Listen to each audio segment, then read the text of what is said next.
Então, qual é a melhor testosterona para mim? Afinal, qual é melhor? O que eu tomo? Enantato, cipionato, propionato, durateston? Qual texto eu uso, afinal? E aí, aqui é o Denão, muito bem-vindo aí ao meu canal do YouTube. Esse canal é novo, essa é a primeira aula, então eu vou pedir para você deixar seu curtir aí, se inscreve e vamos direto ao ponto.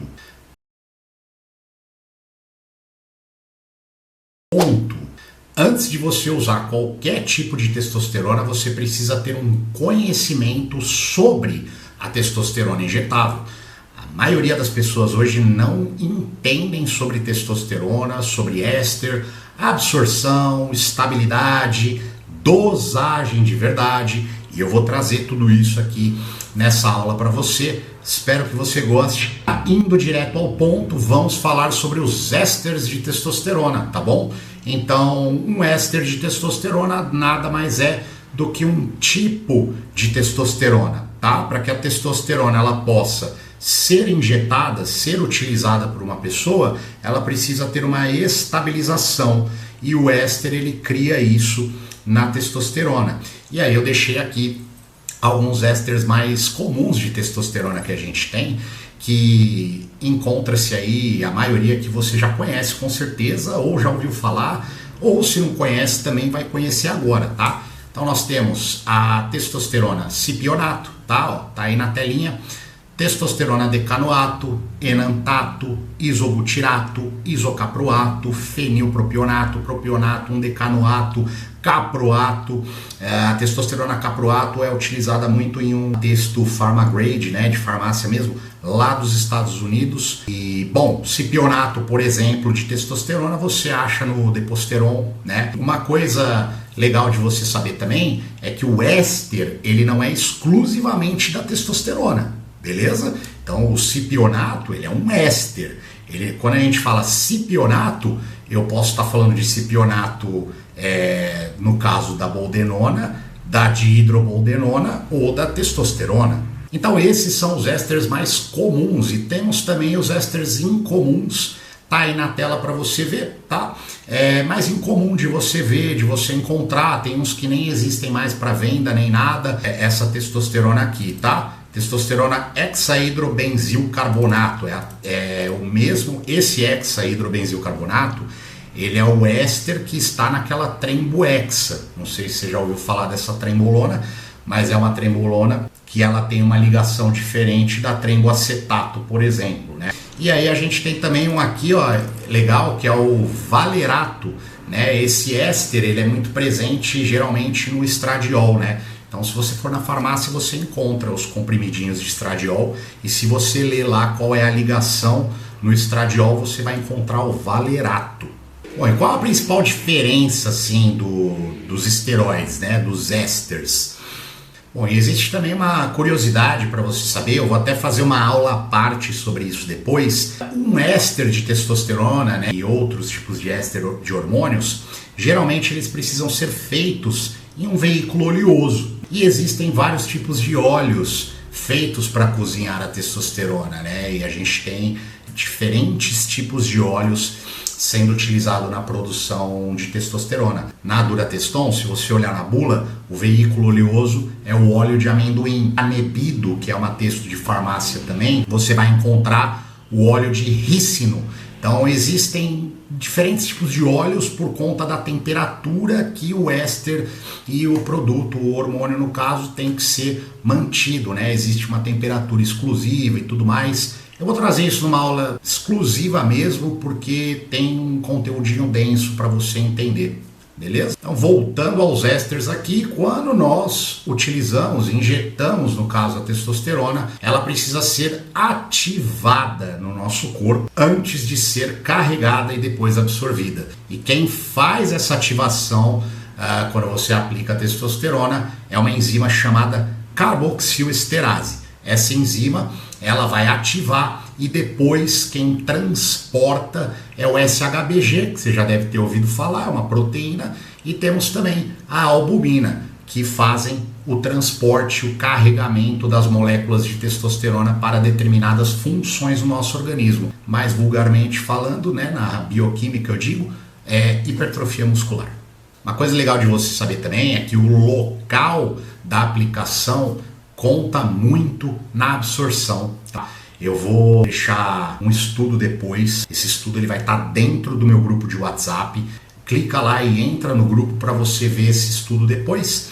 É um estudo que mostra que aplicações de testosterona no deltoide, por exemplo, tem uma absorção excelente e superior a aplicações no glúteo ou no vasto lateral. Então é interessante isso, tá? Quando você for fazer uma aplicação, pensa muito estrategicamente no local que você vai aplicar, porque isso influencia bastante na absorção.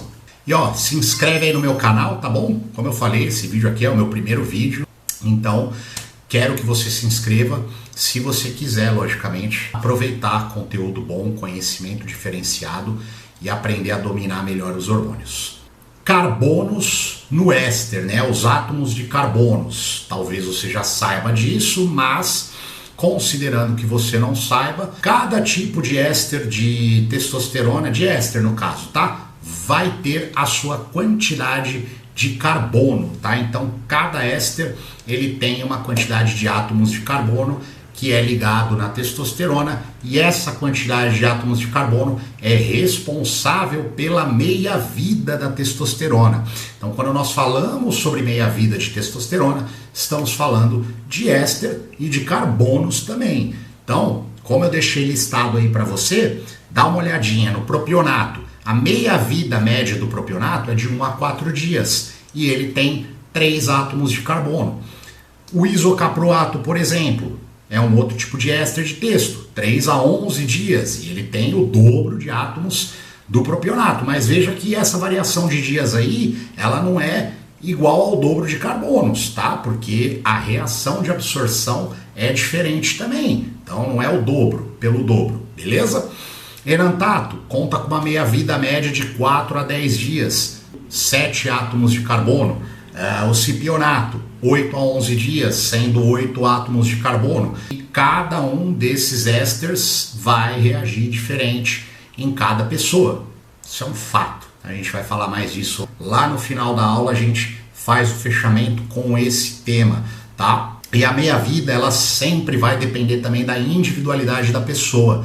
Não é uma coisa padrão. Veja que, por exemplo, o propionato, ele tem uma variação de dias de meia-vida. Por quê? Porque as pessoas que foram estudadas, umas responderam diferente das outras. E o mesmo serve para você, para o seu amigo que está tomando texto, para mim, para um bodybuilder. Vai mudar, tem diferença, só que existe uma média, tá? Estabilidade da testosterona e aplicações. Então olha isso aqui também, ó, conteúdo filé, tá? Com certeza já escutou pessoas falando, né, coaches, profissionais, pessoas ali da área e falando que injeções subcutâneas de testosterona é inútil, que é bobagem, alguns até dizem que não funciona. Bom, isso também vai estar lá dentro do grupo. Você entra lá para consumir esse estudo que ele é top, ele é filé. Testosterona, no caso, injetável, subcutânea, ela tem a melhor resposta de absorção, melhor de todos os outros. É melhor do que intramuscular, melhor do que oral, melhor do que gel, melhor do que pallet, que são os chips, né, de testo, é melhor do que todas. Então, subcutânea é superior na absorção. Você vai ver lá no estudo depois, mas eu até deixei aqui, ó, o gráfico de estabilidade da aplicação de testo subcutânea.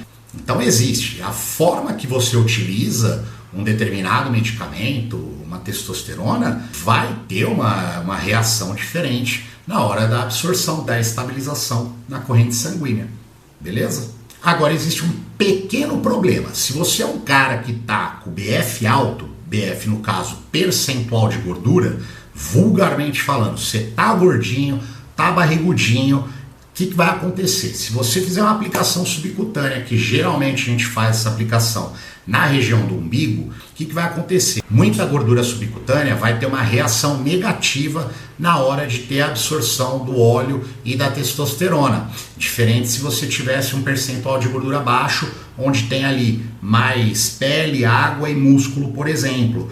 Tá? Então a absorção da testo subcutânea ela vai ser muito melhor se o cara tiver um BF baixo ou controladíssimo. Doses de testosterona, qual é a melhor dose para mim e qual tipo de testo que eu vou tomar? A dose é igual para todas? Talvez você não saiba disso, vai ser uma novidade para você e, bom, vamos direto ao ponto.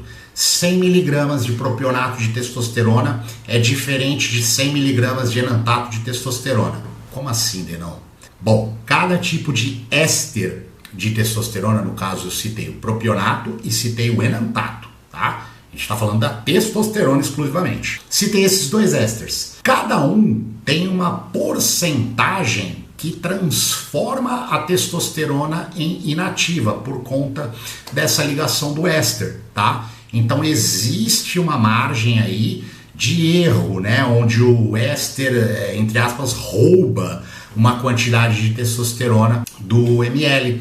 Então, se em 1 ml do seu propionato tem 100 mg, na realidade tem menos. E aí a listinha tá aqui para você entender melhor. Então, por exemplo, tá? O propionato, ele tem um percentual de perda de 16% e uma porcentagem ativa de testosterona de 84%.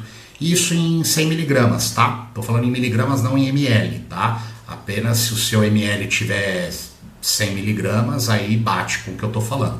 Mas eu tô falando de 100 mg de propionato de testosterona.